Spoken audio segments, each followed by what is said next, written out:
All right. Hello, everyone. Thank you for joining us today. I'm Danielle Flowers with Not My Kid, a nonprofit dedicated to providing the highest quality prevention and behavioral health programs for kids, families, and communities.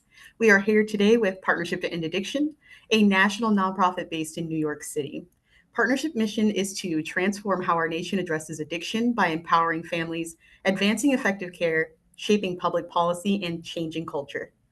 Dr. Linda Richter is the Senior Vice President of Prevention Research and Analysis at Partnership to End Addiction, where she conducts research on the nature, scope, predictors, and consequences of all forms of substance use and addiction, especially among young people. Corey Hammond joins this team as the Director of Prevention Services. Partners Prevention Team leverages research to help raise awareness among parents, educators, health professionals, and policymakers about best practices in substance use prevention and addiction care. Today, we'll dive into our parent talk, Raising Legends, Understanding the Teenage Brain. This information is key to building a strong foundation of prevention programs in communities. Thank you, Linda and Corey, for being here, and I will pass it to you. Awesome. Thanks so much, Danielle. And good afternoon, and thanks for being here with us. Hopefully, you joined us last month for Raising Resilient Kids. But if you didn't, no worries. Today, we're going to be talking about the teenage brain. If you have not heard from us yet, we are Partnership to End Addiction. My name is Corey Hammond. I'm the Director of Prevention Services there, and I'm here with Dr. Linda Richter, who is the Senior VP of Prevention Research and Analysis. And so today we're going to be going over adolescent brain development, which maybe feels a bit like a daunting topic to some people. We're going to talk about some brain science and some neuroscience, but hopefully keep it simple enough and interesting, and hopefully present it in a way where you can learn something useful. So then we're going to also talk about how substance use relates to brain development, because the two are very much related. We're also going to talk about what parents and caregivers can do to help navigate adolescence, taking some of the stuff that we learn about the brain and saying, okay, well, what do I do with this? We'll provide some resources at the end and some recommendations for further reading if you think this is an interesting topic and want to know some more about it. And then we will hopefully have some time for Q&A at the end. But as we're going through this, if you have questions that come up, please feel free to put them in the chat, and we can certainly get to them at the end. So to start us off, I wanted us to think just for a moment to ourselves. If you feel inclined to put something in the chat, certainly go for it, but you don't have to. Just when you think of teenage behavior, what adjectives come to your mind? I'll give us maybe 15 or 20 seconds just to think about that. If you picture a teenager in your mind, what does that behavior look like? Impulsive, that is a very common one, yeah.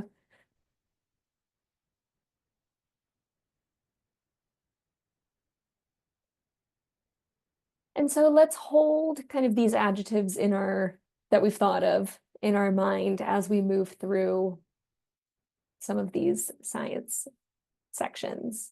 So adolescent brain development, this talk is called the teenage brain, but we're really talking about the whole period of adolescence. And so adolescence consists of these phases here. It starts at the onset of puberty, which is around 10 for most kids.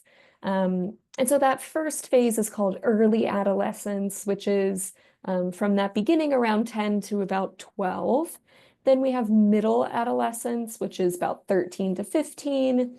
Late adolescence, which would be 16 to 18, and then early adulthood, which would be 18 or 19 to 25.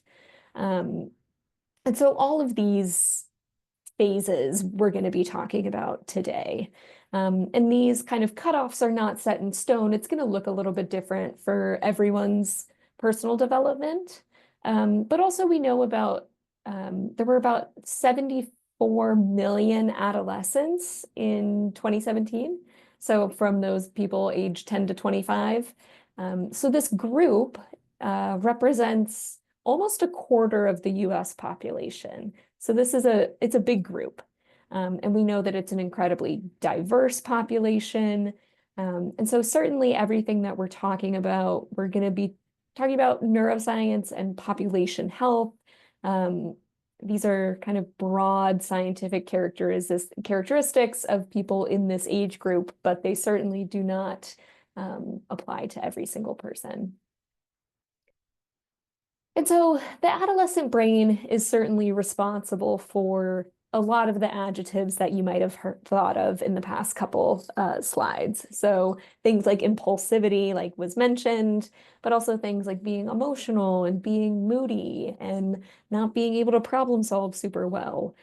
Certainly the adolescent brain is responsible for those things, but it's also responsible for so many good things. It's a time of huge advances in learning and creativity. It's a time of a lot of plasticity, which plasticity is the ability of the nervous system to change its activity in response to stimuli. So things that are going on internally, things that are going on externally.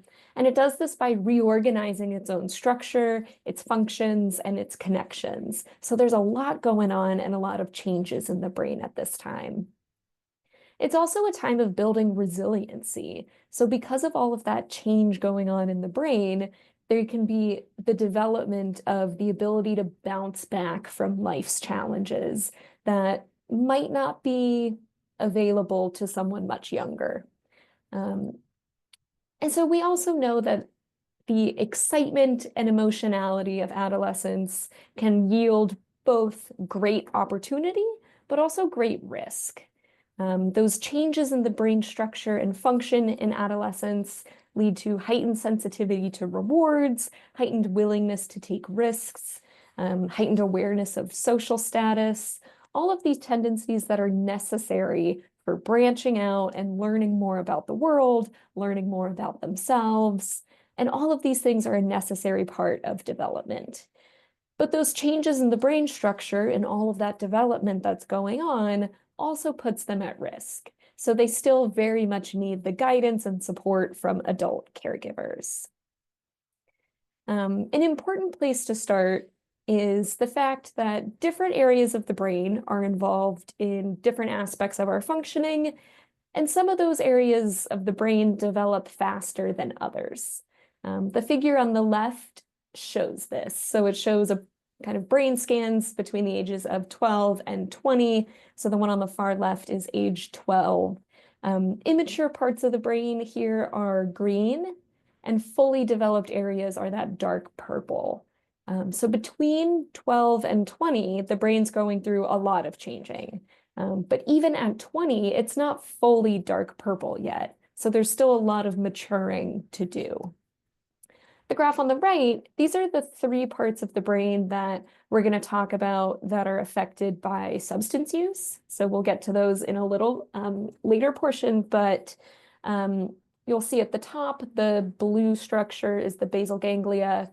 Then you'll see the amygdala is purple. These are involved in our limbic system, which helps to signal for things that we need to survive as a species. Things like our hunger, our thirst, taking care of offspring. Then the prefrontal cortex there in the front is our self-control center. It helps us to think clearly and solve problems. And so why adolescents are so especially vulnerable is, again, because these parts of the brain mature at different rates. So a teenager has a fully functioning limbic system, those two structures at the back, but not a fully developed prefrontal cortex. And so you will often hear the metaphor of all gas, no brakes, alluding to the fact that teenagers have a tendency to be risk-taking and kind of out of control without thoughts for consequences. That's not a totally fair way of looking at it. You know, it's not like risk-taking behavior totally disappears the second you turn 25. But it is a time where kids are most likely to encounter risky situations for the first time, and they may not have the full capabilities to respond in a healthy way. So a little bit more about this. So the areas that are fully developed in adolescence are things like our cerebellum, which gives us coordination and controls our balance and physical activity, the amygdala, which controls emotions and fear, the nucleus accumbens, which is the interface between motivation and action, and the limbic system again. And again, that one that is not fully mature till mid-20s is that prefrontal cortex that controls what's called executive functioning. So that higher level functioning, things like good judgment, decision making, long-term planning, impulse control. We know that this limbic system, which governs our emotions, is highly sensitive in the teenage years, which makes teens seem very emotionally reactive. But meanwhile, that frontal cortex, which is responsible for rational thinking and decision making, is still developing and won't be fully developed until mid-20s. And that emotionality and teenagers' feelings might catch parents off guard because of this latency period that they might have been in before. So between the ages of 6 and 11-ish, children go through a phase of development that's called latency. So, the moods of early childhood simmer down. You don't have a toddler anymore. And the more intensive kind of emotionality that comes with the adolescent brain development hasn't really started yet. So it's a relatively easygoing period for most children. And so we know that around age 12, latency ends and this adolescent period begins. And the brain goes through kind of dramatic remodeling, which is unfortunately the end of this kind of easygoing. And so then we get into that remodeling phase where the brain is undergoing massive pruning from ages 11 or 12 until the mid to late 20s. So the number of neurons, just the number of brain cells that we have, decreases by about half in this period. And that might be kind of confusing, this idea that, what do you mean we're getting smarter and more creative and learning so much if we're losing brain cells? But the reason that it made connections, and these are a lot denser. And so this myelination process, myelin is a thick coating on the bodies, so like the lengths of our neurons, our brain cells, which helps signals travel through them faster. It's like a lubrication for communication between brain cells. And so this speeds up that connection, increasing the processing speed among the connections that we use the most. So this renovation process results in faster, more powerful brain power that also creates a period of emotional intensity and some impulsivity. And so understanding what's going on in the brain at this time can help explain why teens often seem somewhat unpredictable and highly emotional. But it also underscores the importance of practicing the behaviors that we want repeated, because the connections that are not used get pruned away to make room for the things that we are going to use. And so that's what this lose it or use it principle, use it or lose it principle comes into play. So what connections do we want in the brain to be really dense and high speed and working really well? Executive functioning skills. So skills like self-regulation and time management, attention and focus, organization, controlling impulses, problem solving, cognitive flexibility, so much more. It's like the same idea as muscle memory. So if you do a repetitive motion enough times, your muscles will remember it and strengthen and stretch in ways to make that motion easier, to where you don't have to think about it anymore. Motor function skills work similarly. Think about how long it took you to learn how to type on a keyboard, but now you don't have to think about where the keys are. All of that is our brains making neuronal connections for the things that we do a lot. So in adolescence, when all of this pruning and connection building and renovation is happening, we want to make sure that the things getting strengthened are the skills that we really want.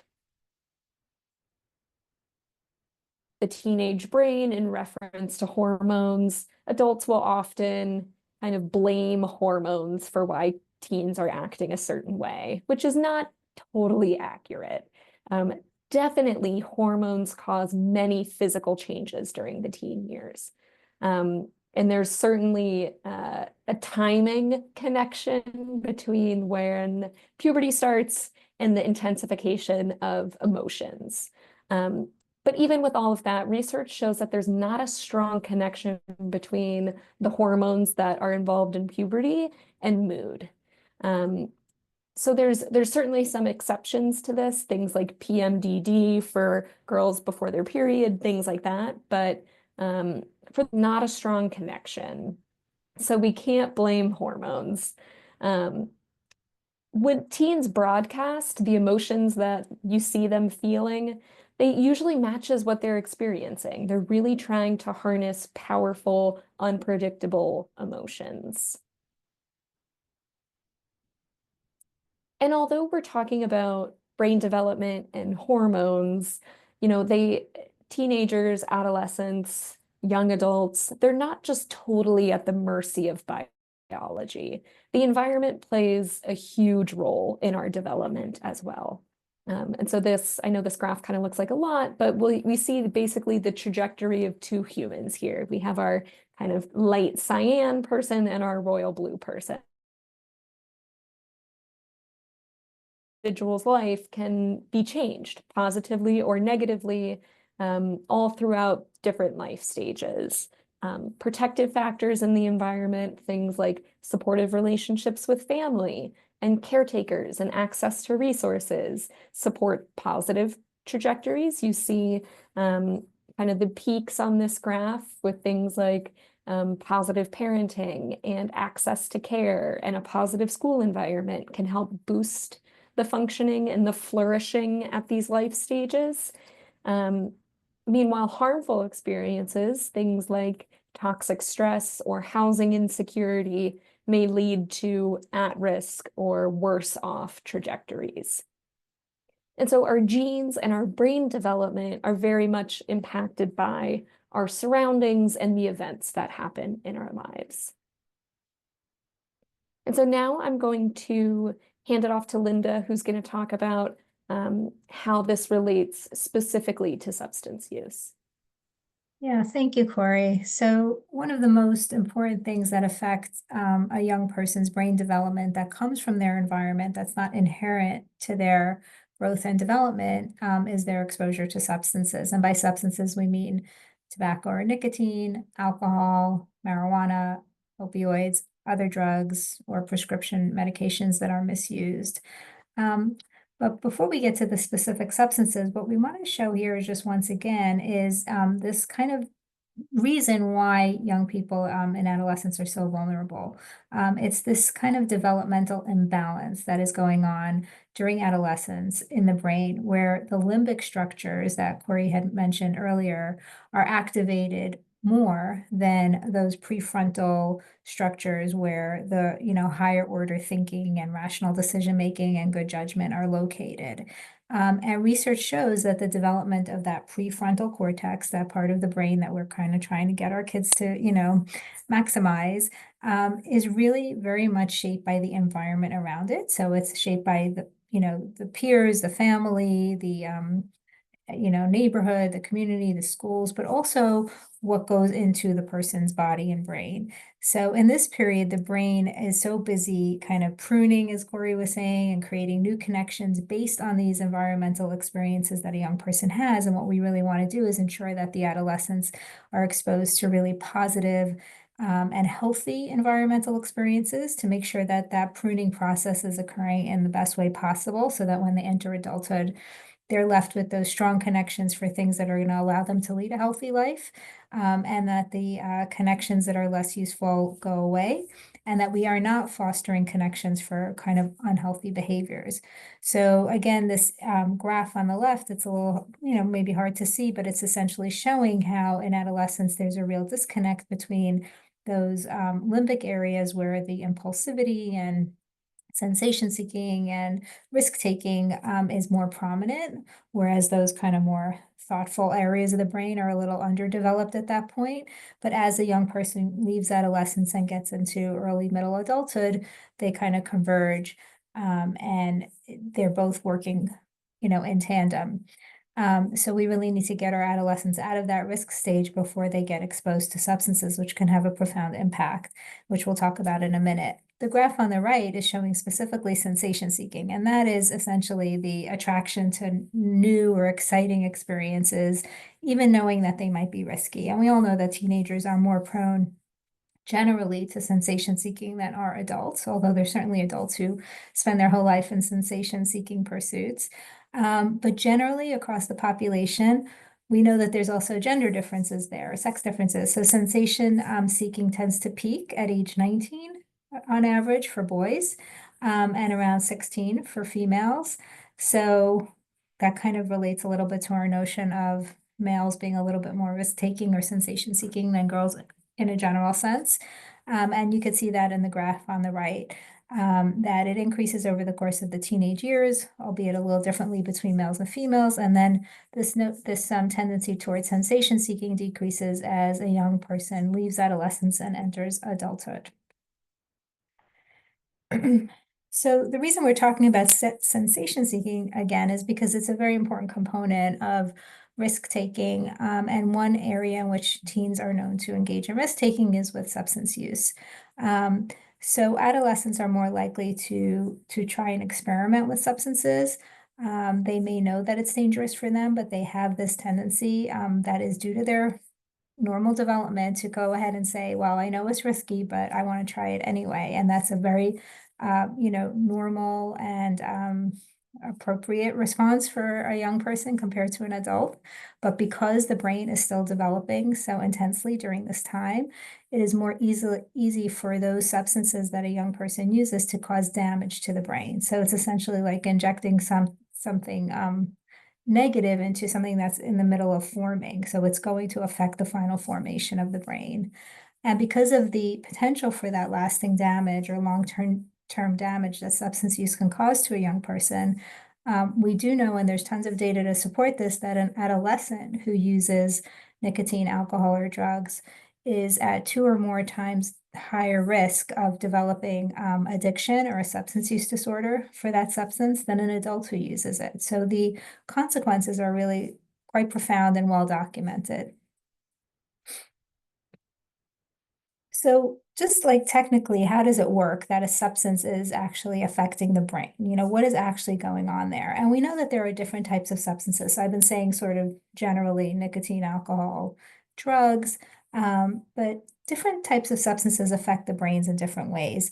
Generally speaking, what we're concerned about are the psychoactive substances, which just means that those are the ones that affect our brain and changes the way we feel and experience the world around us. So you could take aspirin, and that is not considered a psychoactive substance. It may get rid of your headache, but it is not altering how you think and perceive the world, generally speaking, unless it's getting you out of a terrible headache.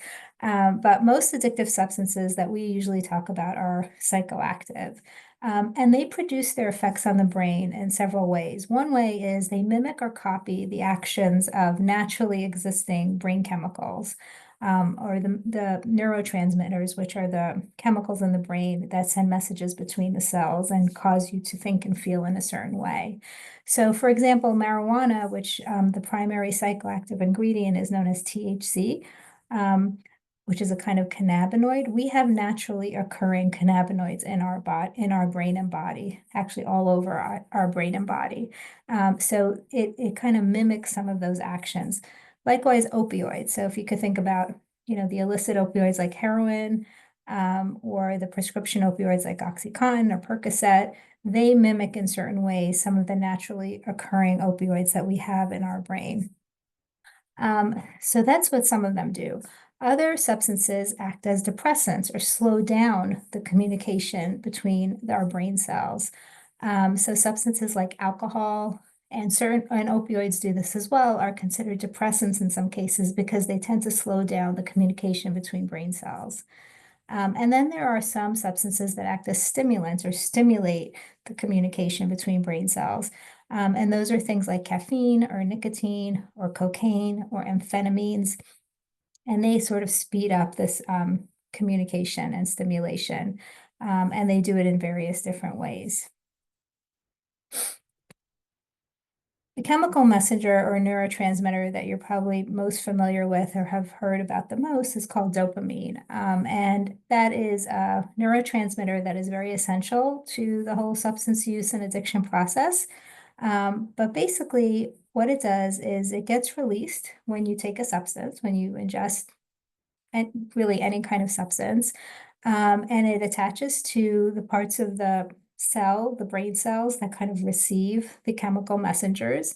And the purpose of dopamine is not really what we typically call it, which is like a pleasure chemical or a reward chemical. It really is meant to facilitate the formation of habits that allow for us to sustain life functioning. So more specifically, it's really essential for survival. So it reinforces things like eating or drinking or sex for reproduction. And the whole purpose of it is to kind of encourage us to repeat that behavior so we could stay alive. And one way it does that is by associating a feeling of reward or pleasure with those things so that we are motivated essentially to do it again. But really, it's not just releasing reward on its own, that's sort of a secondary effect.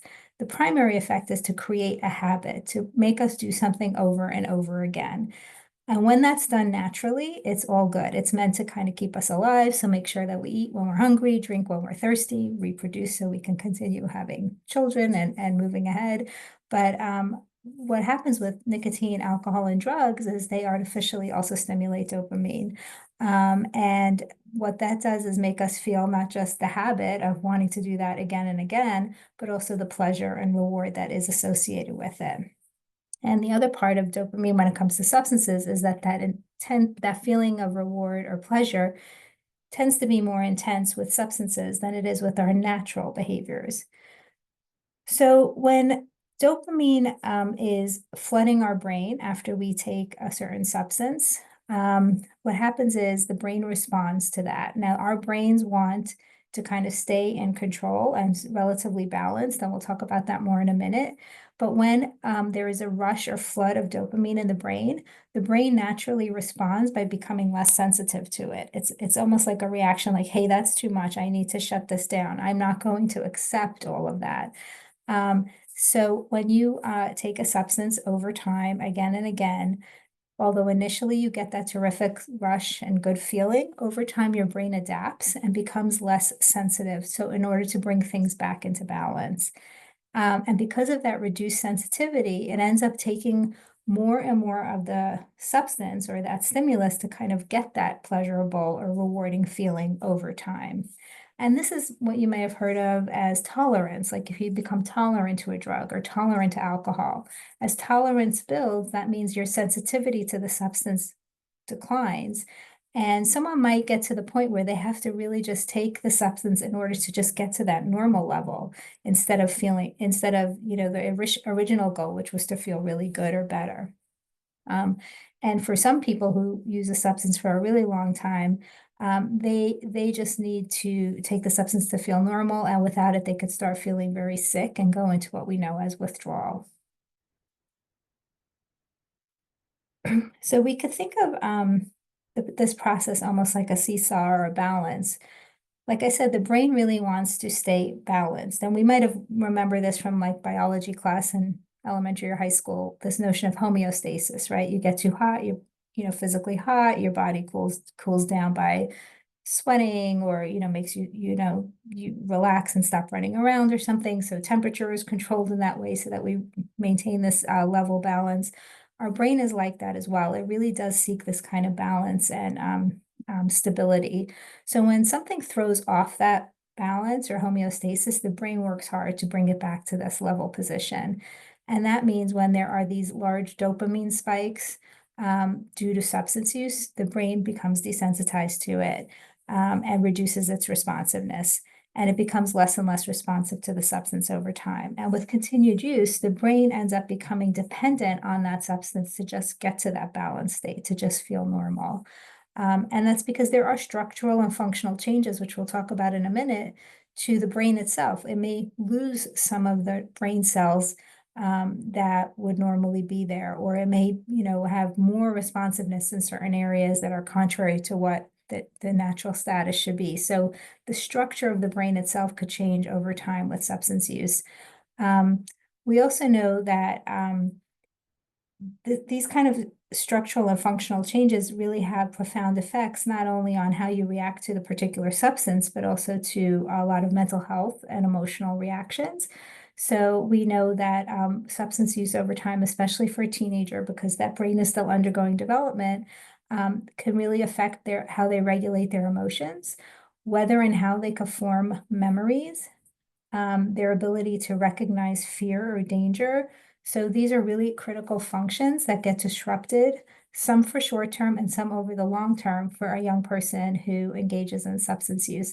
And especially the memory formation and some of the other kind of cognitive or thought related activities, we really do see the impact of that on young people's academic performance if they are substance users, because these are some of the key functions that you need to have in order to perform well academically, and substance use can interfere with that.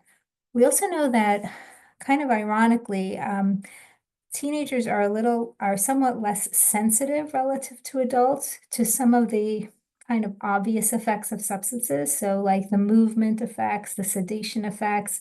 Teenagers are less likely to get a hangover, for example, if they drink a lot of alcohol than an adult is.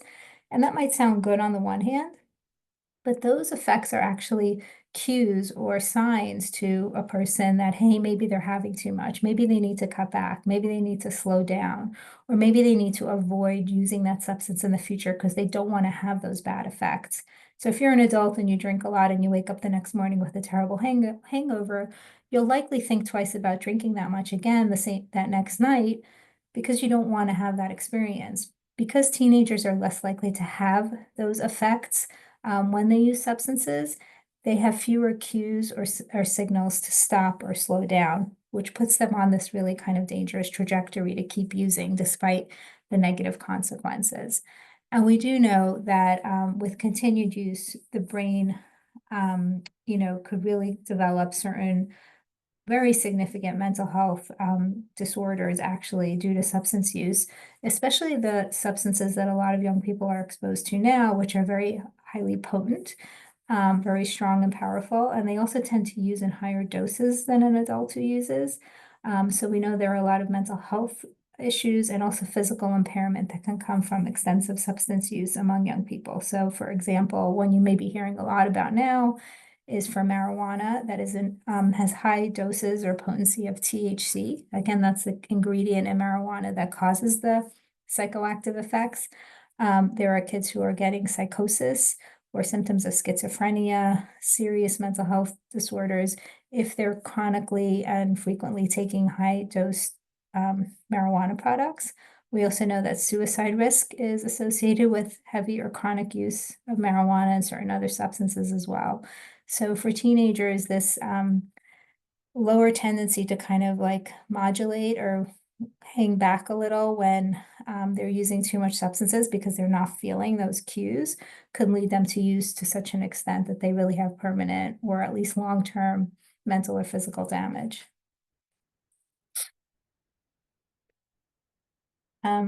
Sorry. So because substance use leads to these changes in the brain, so it kind of goes in a couple of ways. Because the brain is still developing and changing, it's more vulnerable to the effects of substances. But also because the substances affect the developing brain more than they do an adult's brain, which is kind of stable at that point, it makes it harder to change that behavior and stop using substances, which is partially why young people are more likely to develop an addiction or substance use disorder when they use compared to adult. The developing brain cells are more vulnerable than the mature brain cells to the effects of the substance. And we do know that it takes less time from when a young person first uses a substance until they develop symptoms of addiction or dependence. It takes less time for a young person to have that transition than it does for an adult, which is, we could talk about a million implications of that, but one is the really critical importance of intervening early and not just kind of saying to yourself, well, they're just using, maybe it's just a phase, they'll grow out of it, this will go away. Young people don't have that latitude or that much time for an intervention to be effective. You kind of have to get in there early before the addiction or dependence kicks in.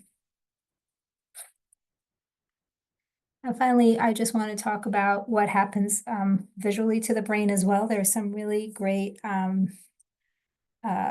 techniques now to look at the human brain and to see what's happening on both a structural and a functional level.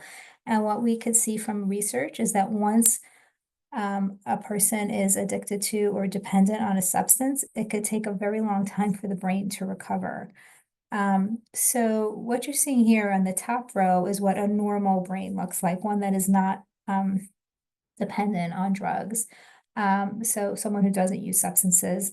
And the second and third rows are images of a person who has used cocaine. So the second row shows what the brain is looking like after 10 days of not using cocaine, being cocaine free. And the third row is after 100 days. So yellow is positive. It shows the brain functioning well, and that all the electrical signals are functioning. And you could see that after someone who's used cocaine for a while, after 10 days, there's not that much of that yellow there, but it's starting to come back. And then after 100 days, it's still starting to come back a little bit more. But it really is showing that it could take a while for somebody, the brain itself, to recover from a substance like cocaine. And this is for an adult brain. So even though an adolescent, depending on the environment, might recover more quickly than an adult, it still could take 6 or more months for a young person's brain to return to functioning in a relatively normal way. And some areas of the brain may never fully recover if they were affected enough during key periods of brain development. So again, just to reinforce the importance of intervening early and not just assuming it's a phase that will pass. So sorry, that was a little intense, but I'll pass it back to Corey now to talk about what you could do to kind of help out with kids.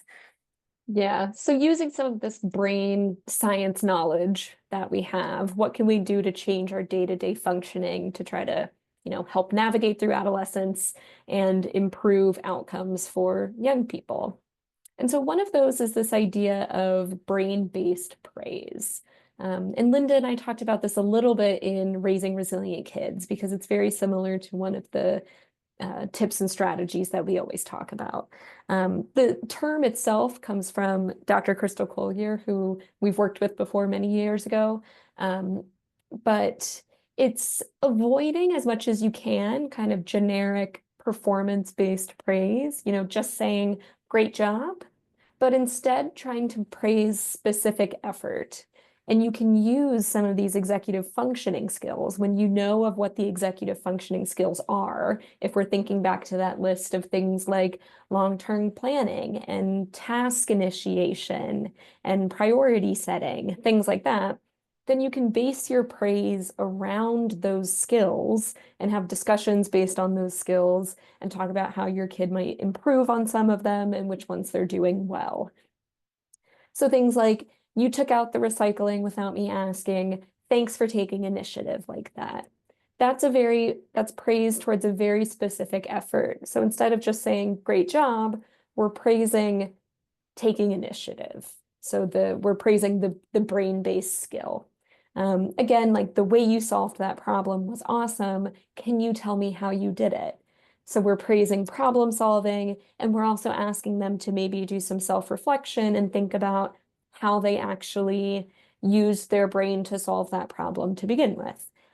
So brain-based praise. If you can think about some of these skills, then we can praise those skills and reinforce them to keep being repeated. Another thing that parents and caregivers can do is to let adolescents figure it out on their own sometimes. So if we're thinking back to the use it or lose it principle, the skills and behaviors that are repeated and practiced will get hardwired into the brain. If you, as a parent or a caregiver, step in and make all of the decisions, solve all the problems, prioritize all the tasks, navigate every difficulty for them, children are not going to build up the neuronal connections necessary to do those things themselves eventually.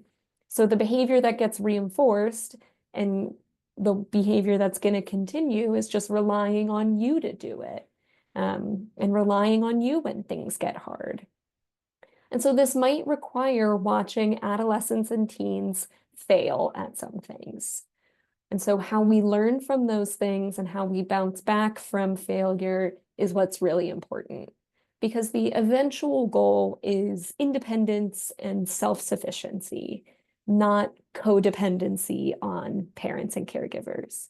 And so obviously we want to step in if the result of failing is going to be danger or injury or anything seriously detrimental. But we know that we need to get kids safely out of their comfort zones so that they can start to problem solve independently. And going back to substance use specifically, we always say this: delay, delay, delay. Try to delay the first use of substances as long as possible to allow the brain to develop unimpeded and to reduce risk. Ideally, in a perfect world, we would want no one to start using addictive substances, maybe period, but at least until the brain is fully developed in 25, 26, 27 years old. But that's not always realistic. So we do want to try to just delay that first use as long as possible, because we know that the odds of developing a serious substance use disorder decrease the longer someone waits to try substances. And so this is what we would call a harm reduction principle. So we know that the majority of young people are not using substances frequently, but the majority of people will go on to try something at some point in their life. But the longer that we can delay that and wait for the brain to be fully formed, the lower that we are lowering someone's risk for the negative consequences.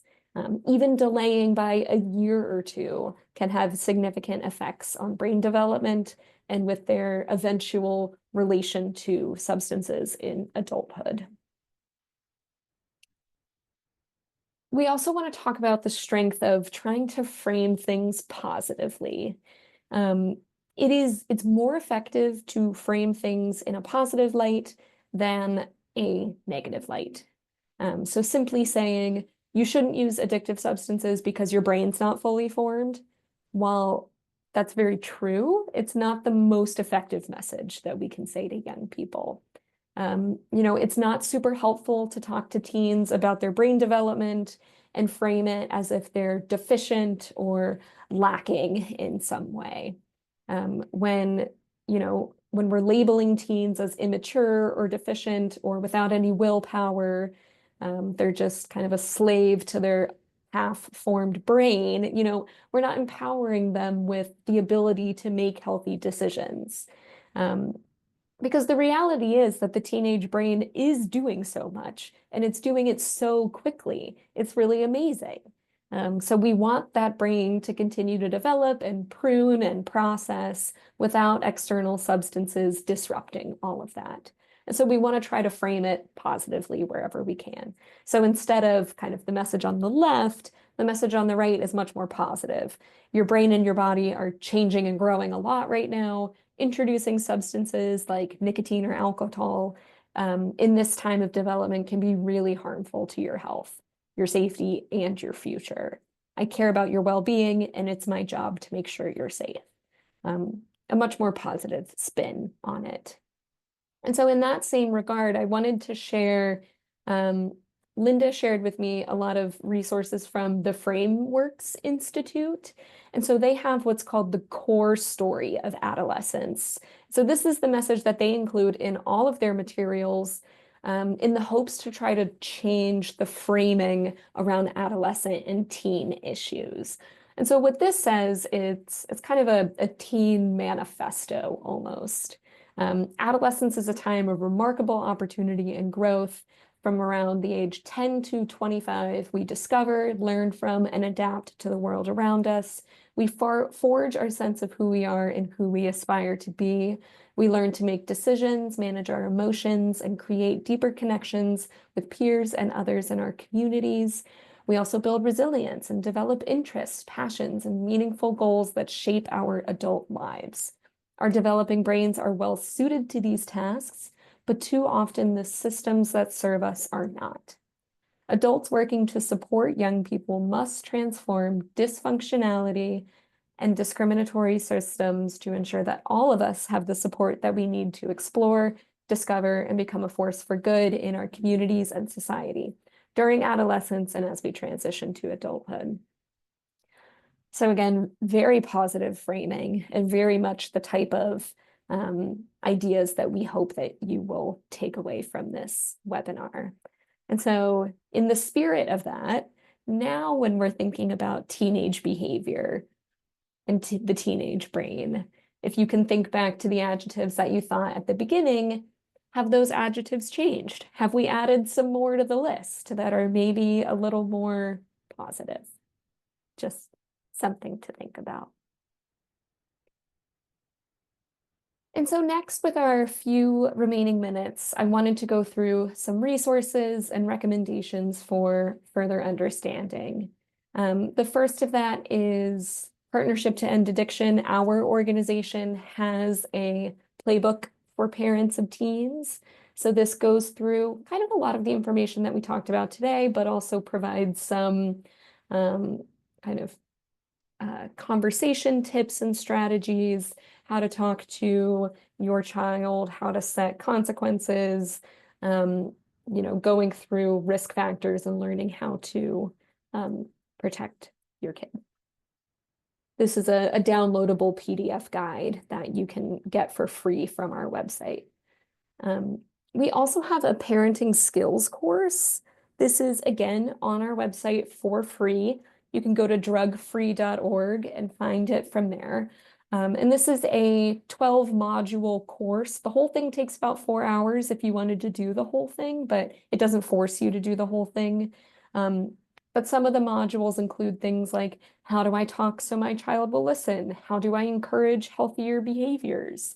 A lot of these kind of skill-based ideas that are related to brain science and related to adolescent development. Each of the modules takes about 20 to 25 minutes. And you can certainly just go at it at your own pace. We also wanted to plug Child Mind Institute, so childmind.org. They have a family resource center that has tons of guides and articles and useful information. If you're looking for specific information about certain mental health diagnoses, if you're looking for information about ADHD, ADD, OCD in children, then Child Mind has a lot of very useful resources. I also wanted to talk about 3 books. If you find all of this very interesting and would like to read more about this and go further in depth, these are 3 books that go into this topic and are written by researchers. And so the first is Age of Opportunity, and then there's The Emotional Lives of Teenagers, and then finally The Child Code. All of these are available on Amazon, but they're also available from, local bookstores and things. And then finally, we have our own support resources at drugfree.org, which is our website. And the one I wanted to highlight here is the personalized text messaging programs. So we have text messaging programs that you can sign up for to receive continuous supportive messages. We have a resilient relationships track. There's help and hope track for parents that are concerned about a loved one's substance use. You can sign up for free, get text messages that provide tips and strategies and resources, but you can also opt out whenever you feel like it. So that's another useful option from our array of services. And that brings us to the end here. We have a few minutes for questions if anyone has any, but also if you think of questions later, certainly feel free to email myself or Linda. We're happy to point you towards more resources or answer any questions that you might have. But just thank you so much for joining us this afternoon, and we hope to see you at the next one. Thank you so much, Corey. Thank you, Linda. We really appreciate you being here and sharing that amazing information with us today. Thank you to everyone that attended as well. And if you do have any questions, please feel free to reach out. Other than that, I hope that everyone has a wonderful day. Thank you. Thanks for having us. Of course. We'll see you next time. All right.